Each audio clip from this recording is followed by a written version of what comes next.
Como quedamos en su día, le recuerdo que esta entrevista está siendo emitida cuando usted ya se ha ido. Con sinceridad, don Antonio, ¿cómo le gustaría ser recordado? Sí, bueno, en principio el hecho de haberse ido ya plantea unos problemas evidentemente desde el punto de vista semántico, ¿no? Pero bien, yo creo que hay que asumir el hecho de que uno se tiene que ir de todas formas, ¿no? Lo cual no me plantea graves problemas.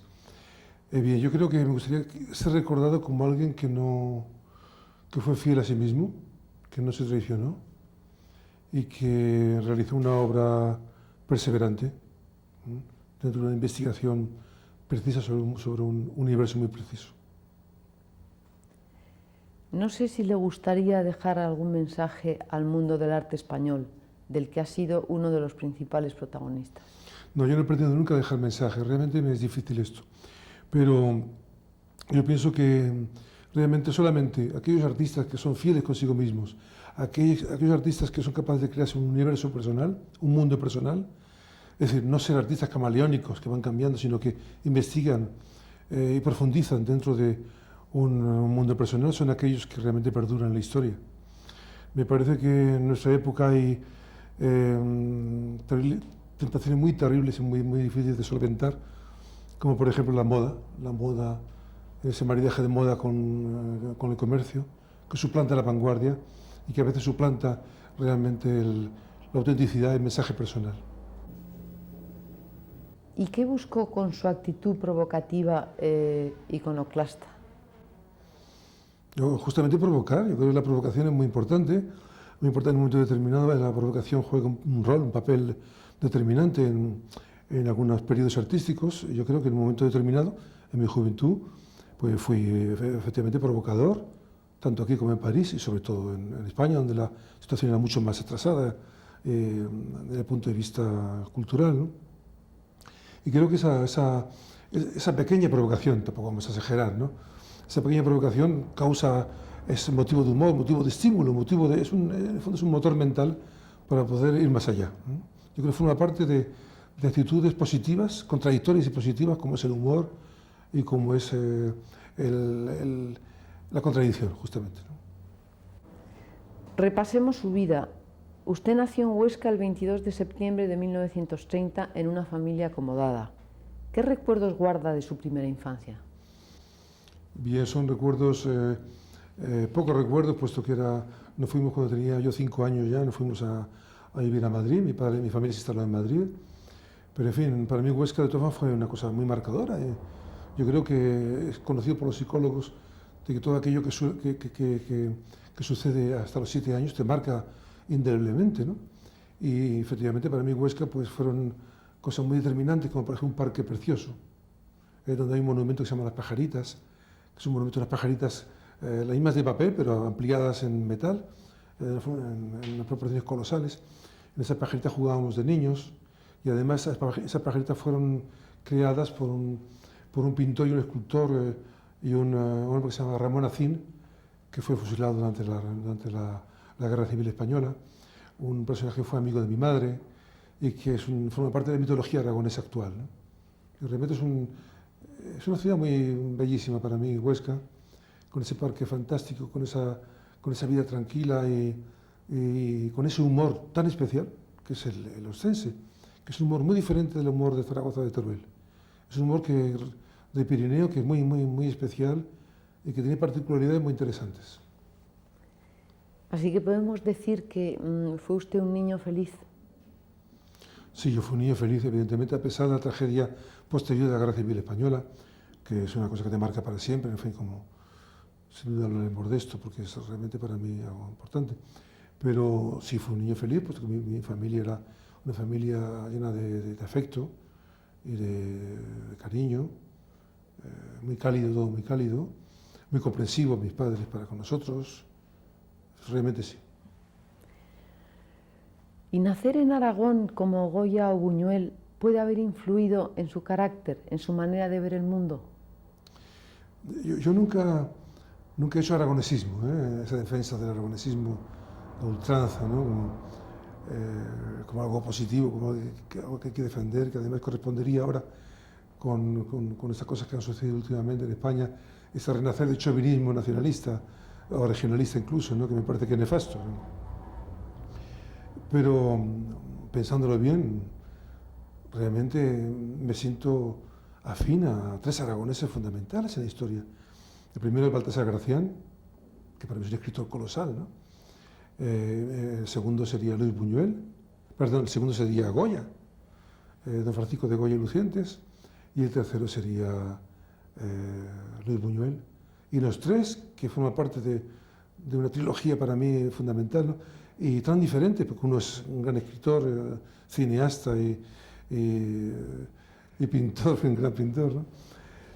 Esos tres, en realidad, siendo tan diferentes desde el punto de vista conceptual, no solamente profesional, sino conceptual también, en el fondo hay ciertas cosas que los unen y ciertas cosas que me tocan profundamente y que me unen a ellos. Son cosas difíciles de definir, se podrían definir, ¿no? Pero son difíciles. Yo pienso que hay una especie de humor subterráneo que aflora en los tres y que es muy evidente y al mismo tiempo es un humor oculto, un humor muy especial. Y pienso que hay una especie de rusticidad en la expresividad que hace del ser aragonés algo muy especial. Yo recuerdo esa frase de Jiménez Caballero, que no es precisamente un escritor que a mí me ha gustado mucho, pero esa frase me parece que define perfectamente ser aragonés, cuando dice que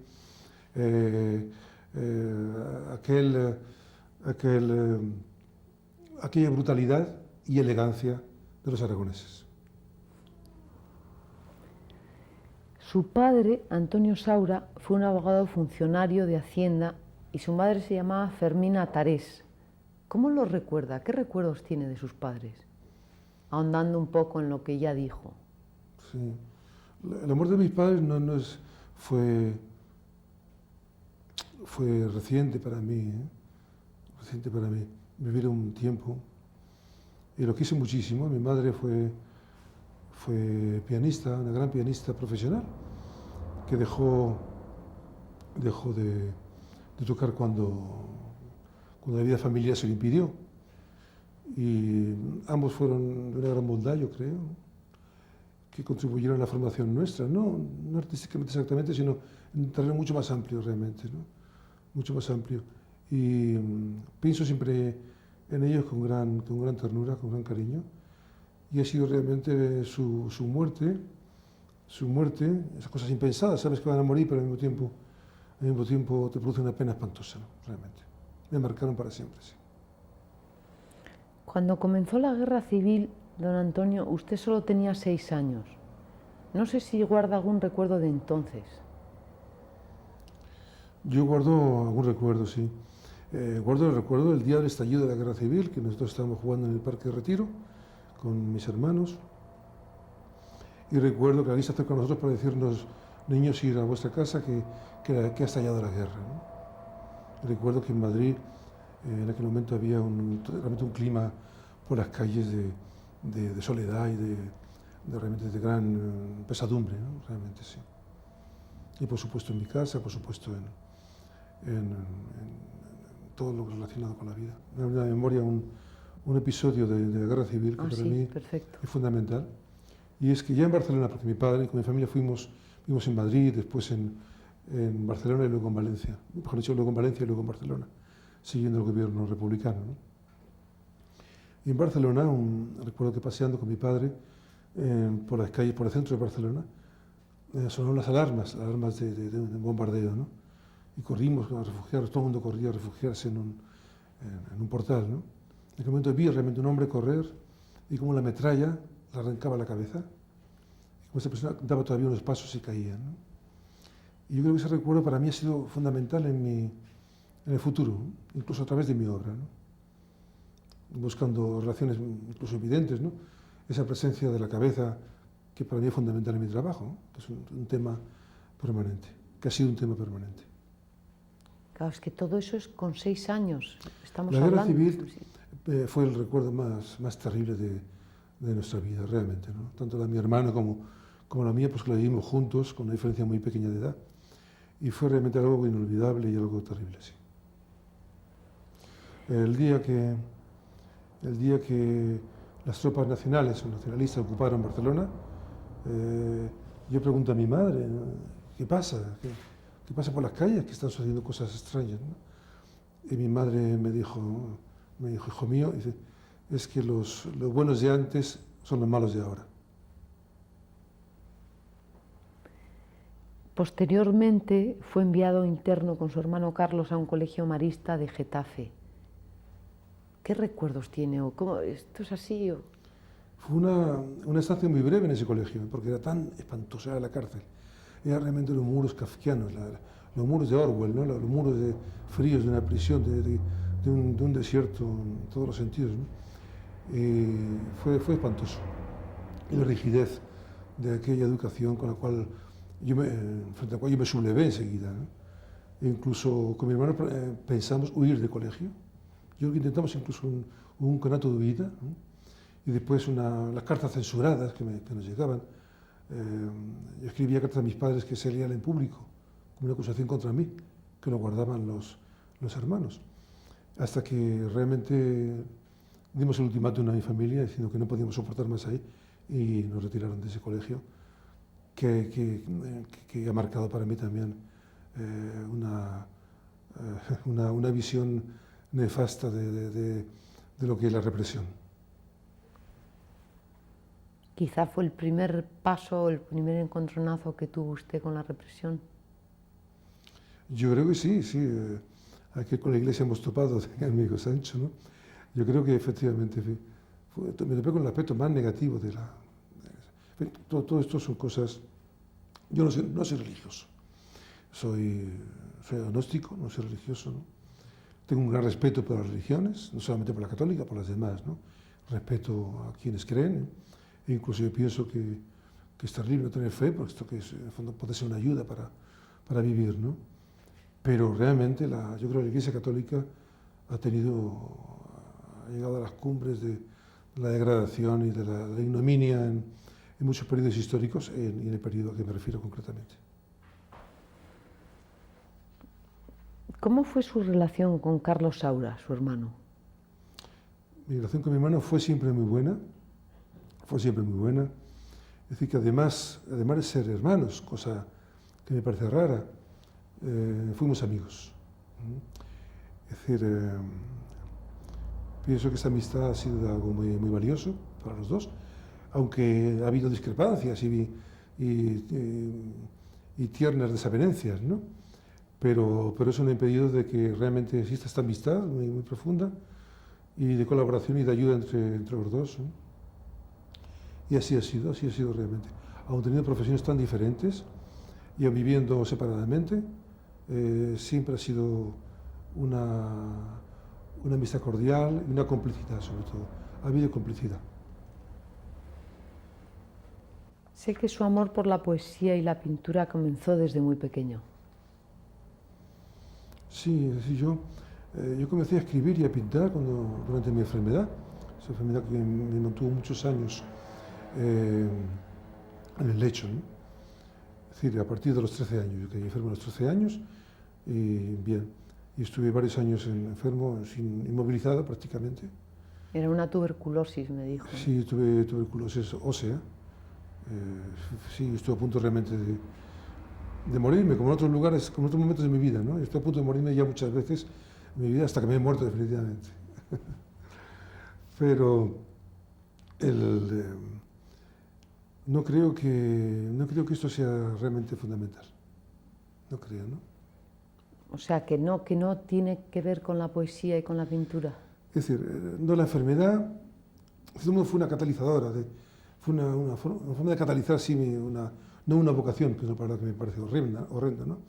Sino algo que estaba ya subyacente y que afloró entonces, ¿no? Que se concretó. Y pienso que efectivamente para mí luego la literatura y la pintura que descubrí al mismo tiempo, paralelamente, fueron fundamentales para solventar, para superar la enfermedad. Pero que a lo largo del tiempo acabó por triunfar la pintura sobre la escritura. Yo seguí siempre escribiendo, como una especie de vicio, como algo paralelo, como algo para mí muy importante. Pero sí secundario. Sí, de cierto modo secundario, sí. Yo creo que la pintura ha sido para mí la actividad fundamental alrededor de la cual ha girado prácticamente toda mi existencia. Creo que descubrió el arte moderno de una manera un tanto paradójica, por medio de una revista nazi con un artículo sobre el arte degenerado. ¿Es así? Así es, así es. Ese fue realmente mi primer contacto con el arte moderno, porque en aquel momento en España no había ninguna información, no había libros, no había revistas, no había nada. Es que parece mentira, pero es que no había nada. Entonces, esa revista nazi, había un artículo en contra del arte llamado degenerado por los alemanes, por los nazis, en aquel momento, ¿no? En ese artículo, que el artículo era negativo, era el artículo contra el arte moderno, pero estaba acompañado de muchas ilustraciones, de cuadros, desde Picasso, Chagall, hasta Max Ernst, hasta Mondrian, etc., de los grandes pintores del siglo XX, de la modernidad. Y fue aquello para mí fue deslumbrante, ¿no? Realmente. Y entonces, eso sí fue una certeza, ¿eh? Lo recuerdo con certeza.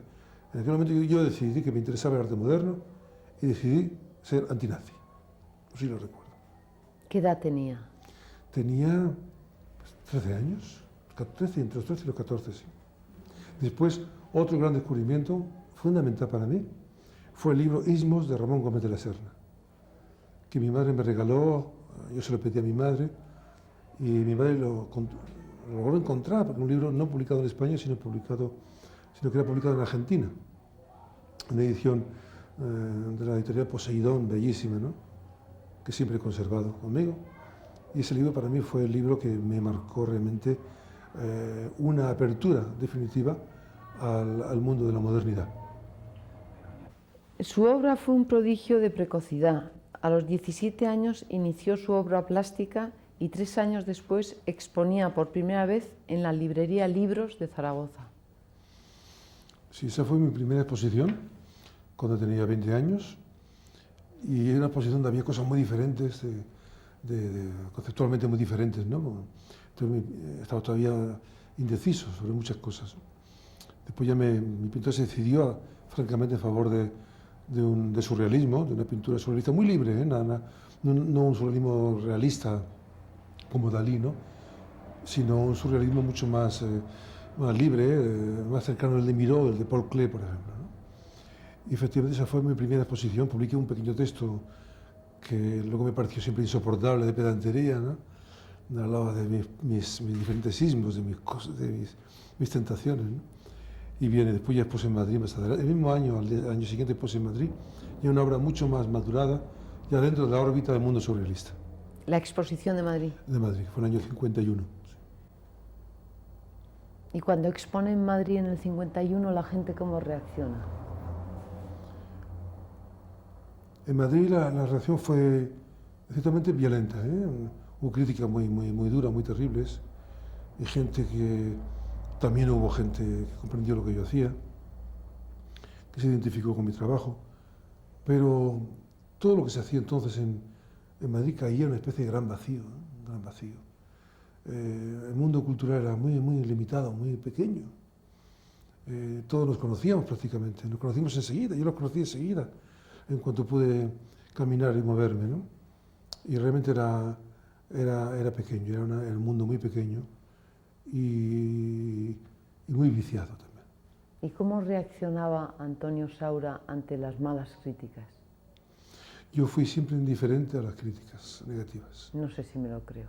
Sí, absolutamente, fui indiferente. Curiosamente lo es así, eso puede parecer pedante o presuntuoso, ¿no? Pero así lo es.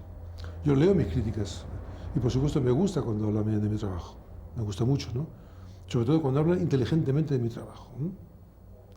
Pero la crítica negativa nunca fue para mí un motivo de tristeza, de abandono, no, creo que no. Ha habido críticas negativas que han provocado una reflexión por mi parte, ¿no? Y que se han transformado en algo positivo. Pero en general las negativas, sobre todo las que nada más ojearlas demuestran un desconocimiento por parte del crítico de mi actitud por entonces, ¿no? Pues no me interesaban, ¿no? ¿Cómo llega un día que uno se autoexilia? ¿Qué razones hay o cuáles fueron las más fuertes en su caso? Hubo una mezcla de cosas, en aquel momento, primero una actitud romántica de marcharse, pues París era romántico, ese París, ¿no? Y difícil, muy difícil en aquel momento.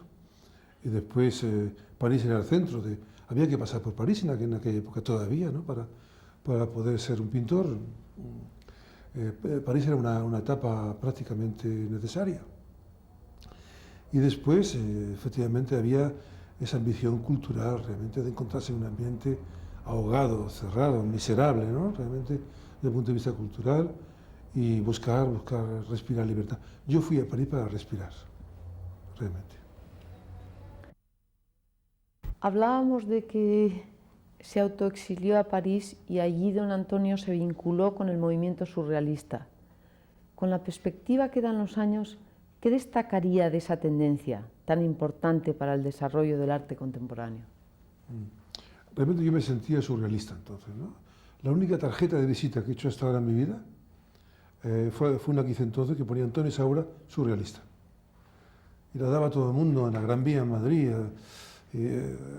Fue un orgullo, una tarjeta de visita que ponía Surrealista. Surrealista, la única que he hecho en mi vida. Efectivamente yo fui a París para conocer a André Breton y para colaborar con el grupo surrealista, pensando que el grupo surrealista para mí era todavía un grupo revolucionario, estéticamente y en todos los sentidos, y éticamente, y que era un grupo vivo, artísticamente, y que tenía una vigencia evidente, ¿no? Sin embargo, al llegar a París, que apenas no hablaba francés, yo el francés lo aprendí en la vida cotidiana en París, ¿no? André Breton me recibió muy amablemente, fue encantador conmigo. ¿Cómo era Breton? André Breton era una persona con una cabeza grande, realmente de tamaño, una gran nobleza, muy imponente, muy impresionante, que hablaba de una forma lenta y con una gran precisión, que tenía una escritura, su caligrafía era perfecta, era impecable, cosa que a mí me sorprendió siempre, pensar que el delirio surrealista, que para mí era algo fundamental, la locura de surrealista como creativamente. Sin embargo, los manuscritos de André Breton son con una letra minuciosa, pequeñita, bellísima, ¿no? Me pareció que era un contraste siempre muy grande. Y pienso que ese contraste, en el fondo, ha sido reconocible en la vida de André Breton. Es decir, que dentro de ese planteamiento de un mundo de recuperar el onirismo, el mundo del inconsciente, como el automatismo psíquico puro, como una forma de creatividad, dentro de todo eso había, en el fondo, una gran racionalidad francesa, un mundo muy cartesiano, ¿no? Y al cabo de tiempo, cuando estuve en el grupo surrealista como, yo calculo como año y medio, 2 años, en reuniones prácticamente cada día, en un café de París, al cabo de tiempo me di cuenta de que efectivamente el grupo surrealismo y el surrealismo como tendencia era algo que estaba superado, que había pasado, que se vivía de la nostalgia del pasado y que había que abandonar aquello. Y lo abandoné. ¿Y esa desilusión suya por la evolución de los surrealistas le llevó de nuevo a España en 1955? ¿Por qué volvió? En parte fue exactamente esto, fue esa desilusión, realmente, el no encontrar una razón de vivir en aquel momento en París. Esto sumado a las dificultades económicas, porque yo no vendía pintura, mi familia me ayudaba un poco, ¿no? Pero no era suficiente. Y llegó un momento realmente que me planteé el tema del regreso, con mucho dolor de mi corazón, puesto que yo pensaba que París era la ciudad donde yo quería vivir, como así sucedió en el futuro. Volví a España y entonces me encontré con un panorama ligeramente distinto. Había cosas que habían evolucionado positivamente, había una mayor apertura, encontrabas prensa extranjera en los kioscos, había libros en las librerías, que podías encontrarlos a escondidas en las librerías, pero podías comprarlos, etcétera, etcétera. Por aquel entonces se afincó en Cuenca, una ciudad que supuso para usted un descubrimiento y que estuvo indeleblemente unida a su figura. Así es, sí. Cuenca fue para mí algo fundamental en mi vida. En realidad, En realidad el descubrimiento de Cuenca fue anterior a este periodo al cual nos estamos refiriendo ahora, porque mi padre compró la casa en la que yo he vivido siempre en Cuenca, la compró pensando que esta ciudad era muy sana, había un aire sanísimo a la altura de Cuenca y que era una ciudad propicia para mi curación. Después yo seguí viniendo a Cuenca, fui el único que siguió viniendo a Cuenca. Luego más adelante compré lo que hoy día es mi estudio, compré esta casa, se la compré a mis hermanos para que todo fuera mío, hice muchas reformas, la arreglé a mi gusto y convertí de Cuenca como una especie de refugio para mí fundamental. Y más adelante se convirtió realmente en una ciudad rival de París y para mí el viaje entre París, Cuenca, Cuenca-París era fundamental, ¿no? Eran las dos ciudades en las cuales realmente he vivido y he trabajado, pasando por otras, por supuesto. Entonces, usted tuvo la idea de promover un colectivo que vigorizara el arte español. Cuéntenos cómo surgió la idea.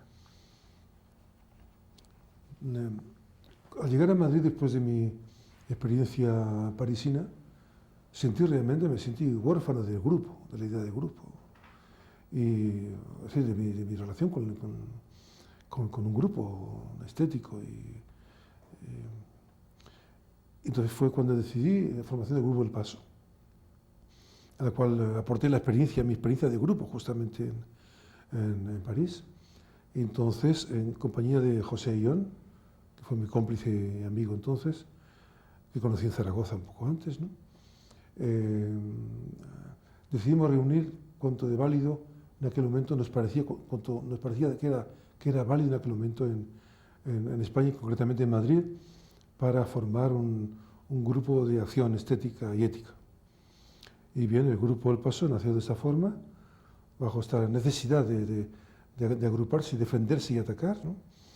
Y bien, fue una idea mía que fue bien acogida por una serie de artistas muy importantes. Además de Ayllón, Rafael Canogar, Manuel Millares y Luis Feito. ¿Recuerde cómo eran? Sí, había también otros pintores, otros artistas.